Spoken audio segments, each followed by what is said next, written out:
Muito boa noite, queridos amigos, amigas, todos os componentes, os participantes, os companheiros aqui de caminhada, né, os alunos, ex-alunas, né, alunos e alunas, ex-alunos e ex-alunas, os irmãos, as irmãs, os meus familiares, os meus colegas de trabalho, né, que tem aí também, estão aí me acompanhando. Quero sempre, no começo dos vídeos, falar para vocês o objetivo desses vídeos aqui. Simplesmente levar a palavra de Deus a outras pessoas. Não é nada além disso, né? O nosso interesse aqui é que as pessoas conheçam a palavra de Deus, né? Já disse várias vezes aqui, nós não temos a menor intenção em dar uma interpretação própria nossa a respeito do que a palavra diz, mas falar da própria palavra, do que a palavra é, tá certo? É óbvio que existem interpretações dentro da própria estrutura do texto, né?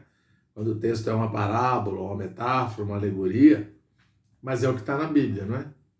Então, por isso o título das nossas lições, 40 lições essenciais para a vida cristã. Nós vimos o primeiro volume falando da vida cristã individual, assim, da salvação, de todos os processos. E agora estamos vendo a questão coletiva da igreja, tá certo? Né? O objetivo de quem crê em Deus é viver o que Deus deseja. E aí a gente precisa estar junto com aqueles que creem como nós cremos nessa mensagem de amor a Deus e amor às pessoas. Essa é a real intenção da palavra de Deus. Nada além disso. Tudo mais o homem que criou as confusões aí geradas na história, o homem é que arruma essa confusão toda. Tudo bem que a gente às vezes fale, poxa, mas a Bíblia não é um livro escrito por homens, já não é usada aí politicamente, geopoliticamente, ideologicamente. Aí, de novo, né, é o mesmo princípio de qualquer ferramenta.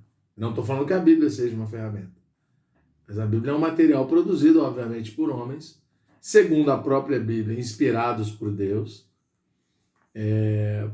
Claro que passível de interpretação, mas uma coisa que eu sempre digo é, quem não conhece, precisa conhecer. Ler a mensagem bíblica é importante para quem quer até criticar. Eu, por exemplo, antes de ler a Bíblia, eu falava um monte de coisa que não tinha sentido. Depois, quando fui ler a Bíblia, eu percebi que o que eu dizia não tinha muito sentido, certo? Então, a palavra de Deus, ela tem muita coisa interessante. Realmente, eu convido vocês, quem ainda não leu a Bíblia, a ler, né? Mesmo que seja para depois falar, olha, eu não entendi muito bem isso e tudo, mas leiam, né? É uma mensagem realmente de Deus para o homem. E aí, no sentido de o uso que se faz da palavra, aí é um problema humano, né? E aí essa questão, por exemplo, da interpretação, da análise hermenêutica, o que seja, eu acredito muito que tem a ver com o coração de quem está lendo, a intenção de quem está lendo, né? Mas a mensagem geral bíblica, principalmente no Novo Testamento, é espetacular, assim, a relação de Jesus com os discípulos, o surgimento da igreja, a questão do Espírito Santo, os dons do Espírito Santo. Poxa, isso é uma questão humana, universal, eterna, não tem? São questões que a gente está buscando aí. Por isso, 40 lições essenciais, tá certo? Quero agradecer realmente a todos vocês que estão aqui no canal. Pedir a Deus por todos vocês. Que Deus abençoe a todos nós que estamos aqui. E encorajar vocês aí, quem ainda não é inscrito, a se inscrever, quem já é inscrito, a divulgar, tá certo? É uma mensagem de amor aí, para a gente continuar transmitindo, né? E agora nós vamos para a lição 19. A revelação acerca das 7 igrejas em Apocalipse. A igreja em Laodiceia. Essa é a última igreja daquelas 7 lá de Apocalipse. E que tem a ver com a caminhada cristã, né? Eu já disse isso. O nome Laodiceia em grego tem significado especial. Laos quer dizer povo, pessoas. De que? Juízo, opinião, costume. O costume do povo ou a opinião das pessoas nesse ponto, aliás, o costume do povo ou a opinião das pessoas é o significado de Laodiceia. Nesse ponto, vemos que a igreja fracassou, adotando o padrão das opiniões e costumes do povo. Em Filadélfia, vemos irmãos e amor fraternal, mas aqui vemos povo, opiniões e costumes.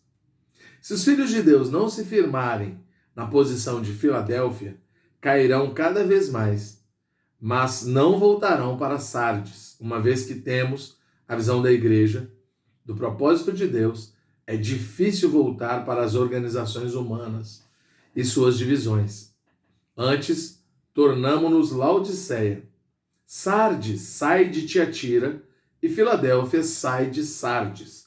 Do mesmo modo, Laodiceia procede de Filadélfia. A condição de Laodiceia não é a de Sardes, pois apenas os que experimentaram a realidade de Filadélfia e decaíram, não guardaram as riquezas espirituais no Espírito Santo, é que se tornam Laodiceia. Em Éfeso, vemos anormalidade em meio à normalidade. Em Pérgamo, vemos o ensinamento de Balaão. Em Tiatira, vemos Jezabel, a classe mediadora brotou dali. Em Sardes, temos a Bíblia de volta na mão das pessoas, mas ainda havia a classe mediadora, o clero.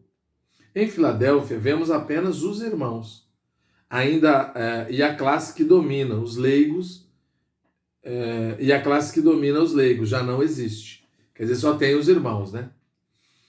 Todos se voltam para a palavra do Senhor e lhe obedecem. Obedecem ao que o Espírito falou pela palavra.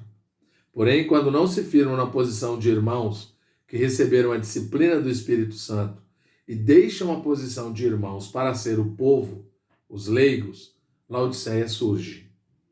Em Sardes, a autoridade está nas mãos do sistema pastoral. Em Filadélfia, está nas mãos do Espírito Santo, por meio da palavra e do nome de Jesus. E os irmãos amam uns aos outros. Agora, em Laodiceia, nem o Espírito exerce autoridade, nem o sistema pastoral, mas o povo, os leigos. É a autoridade da maioria. Aceita-se a opinião da maioria. Desde que a maioria concorde, está tudo bem. Isso é Laodiceia. Em outras palavras, o que conta não são os clérigos, nem o Espírito Santo, e sim a opinião da maioria. Ali não há irmãos, mas pessoas.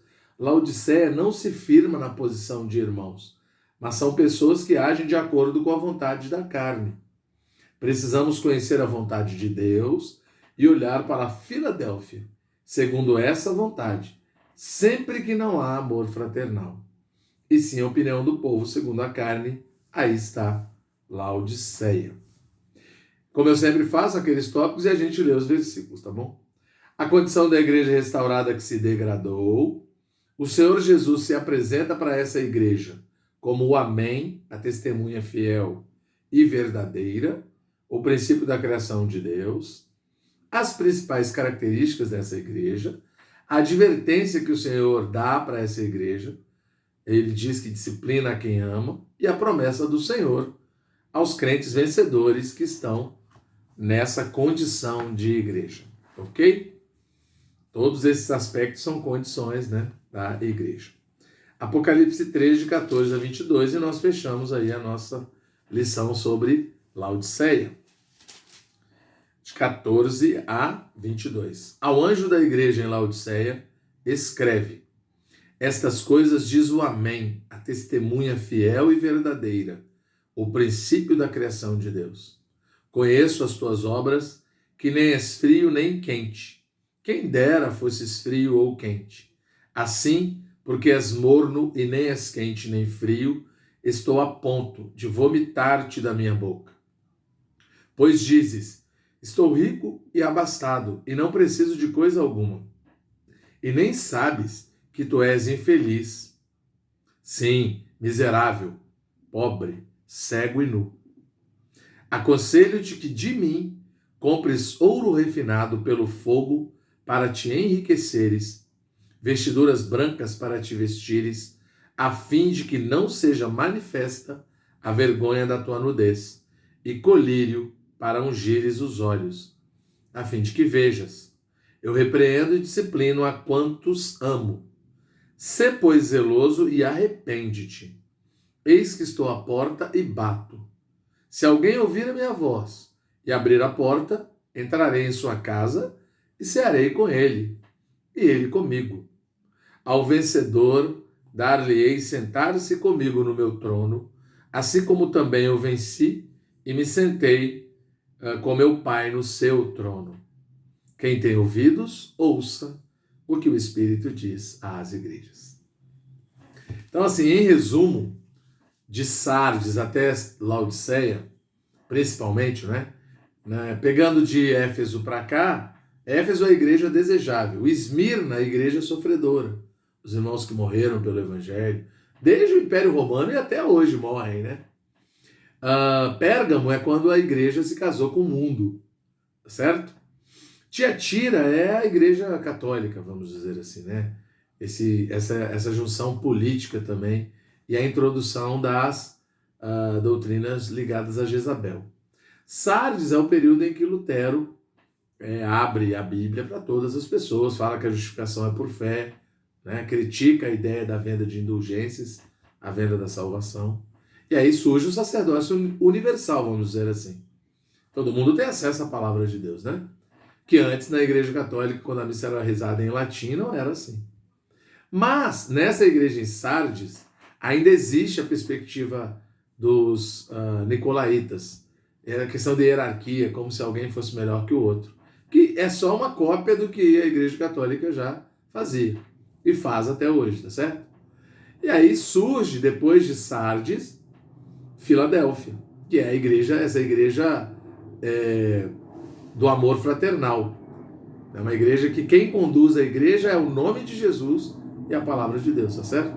Mas, em Filadélfia, esses irmãos, por terem tanto acesso à palavra, tanto amor fraternal entre eles, podem se orgulhar, chegar na condição de Laodiceia, achar que não precisa de mais nada, que nós somos capazes de fazer as coisas para o Senhor, que a gente é capaz de ser bonzinho, e a gente sabe que não, no homem não habita bem nenhum. E aí Jesus, por isso, dá essa advertência para essa igreja. Você está dizendo que não precisa de nada, mas você é pobre, miserável, cego e nu. Arrepende, né? Compra ouro de mim, ouro refinado.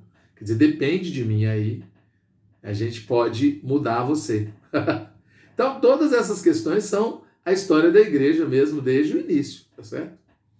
É isso, galera. São usadas essas 7 cidades, essas igrejas existiram mesmo, mas do ponto de vista bíblico são a história da Igreja Universal, ok?